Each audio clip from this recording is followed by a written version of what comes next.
நண்பர்கள் அனைவருக்கும் வணக்கம்.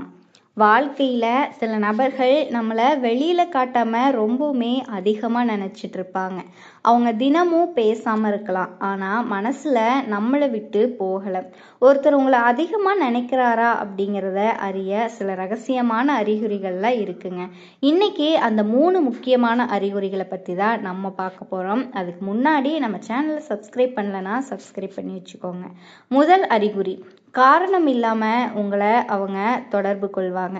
அதாவது ஒரு சாப்பிட்டீங்களா அப்படிங்கிற ஒரு மெசேஜ், எப்படி இருக்கீங்க அப்படிங்கிற ஒரு கால், இது எல்லாமே உங்களுக்கு சாதாரணமாக தோணலாம். ஆனால் உண்மையில் அவங்க உங்களை நினைவிலிருந்து வெளியே வர முடியாமல் தவிச்சிட்டு இருக்காங்க அப்படின்னு அர்த்தம். உங்களை நினைக்காத ஒருத்தருக்கு உங்கள் நாள் எப்படி போகுது அப்படிங்கிறது முக்கியமே கிடையாது. ஆனால் உங்களை மனசில் வச்சிருக்கிற ஒரு நபர் ஒரு சின்ன காரணம் கூட இல்லாமல் உங்களை தேடுவாங்க. காரணமே இல்லாமல் ஃபோன் பண்ணுவாங்க, காரணமே இல்லாமல் மெசேஜ் பண்ணுவாங்க. ஒரு சில நேரத்தில் அவங்க ஆன்லைன் ஆஃப்லைன் போவாங்க. உங்கள் ஸ்டேட்டஸ் பார்த்துட்டு ரிப்ளை பண்ணாமல் இருப்பாங்க. ஏன் தெரியுமா?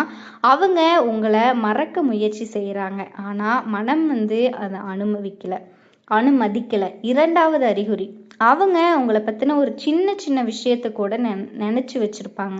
நீங்கள் ஒரு தடவை சொன்ன ஃபேவரட் கலர், உங்களுக்கு பிடிச்ச ஒரு பாடல், உங்கள் பர்த்டே, உங்களுக்கு பிடிக்காத விஷயங்கள், இது எல்லாமே அவங்களோட மனசில் நினப்பில் இருந்துக்கிட்டே தான் இருக்கும். ஏன்னா ஒருத்தர் நம்மளை உண்மையாக நினச்சா அவங்களோட மனசில் நம்மளோட ஒரு விஷயமும் பதிஞ்சுக்கிட்டே தான் இருக்கும். வெளியில் கூலாக இருக்க மாதிரி நடிப்பாங்க, எனக்கு எதுவும் ஃபீல் இல்லைப்பா அப்படின்னு காட்டிக்குவாங்க. ஆனால் நீங்கள் சோகமாக இருந்தால் அவங்களால அமைதியாக இருக்க முடியாது. நீங்கள் ஒரு சேடாக ஒரு ஸ்டேட்டஸ் வச்சா கூட அது அவங்களோட மனசை டிஸ்டர்ப் பண்ணும். அதுதான் உண்மையான நினைவு. மூன்றாவது மற்றும் மிக முக்கியமான ஒரு அறிகுறி, அவங்க உங்களை மறக்க முயற்சி செஞ்சாலும் மறுபடியும் உங்ககிட்டயே திருப்பி வருவாங்க. சில உறவுகள் டிஸ்டன்ஸாக ஆகலாம், பேச்சுக்கள் குறையலாம், சண்டைகள் வரலாம். ஆனால் ஒருத்தரோட மனசில் உங்களுக்கு உண்மையான இடம் இருந்துச்சு அப்படின்னா அவங்க முழுமையாக விட்டு போக முடியாது. சில நாட்கள் பேசாமல் இருந்ததுக்கு அப்புறமா திடீர்னு ஒரு மெசேஜ் வரும், நினப்பு வந்திருக்கும், ஜஸ்ட் செக்கிங் பண்ணுவாங்க, பிஸியாக இருந்தேன். இது எல்லாமே சாதாரண வார்த்தை கிடையாது. அவங்க மனசு உங்களை தேடினதுக்கான ஒரு அறிகுறி. உண்மையாக ஒருத்தர் நம்மளை நினச்சிருந்தா அதை மறைக்க முடியும், ஆனால் கம்ப்ளீட்லி மறக்க முடியாது. அதனால் வாழ்க்கையில் உங்களை உண்மையாக நினைக்கிற நபர்களை இழந்துடாதீங்க. ஏன்னா இந்த உலகத்தில் நம்மளை உண்மையாக நேசிக்கிற நபர்கள், உண்மையாக நினைக்கிற நபர்கள் மிகவுமே அரிது.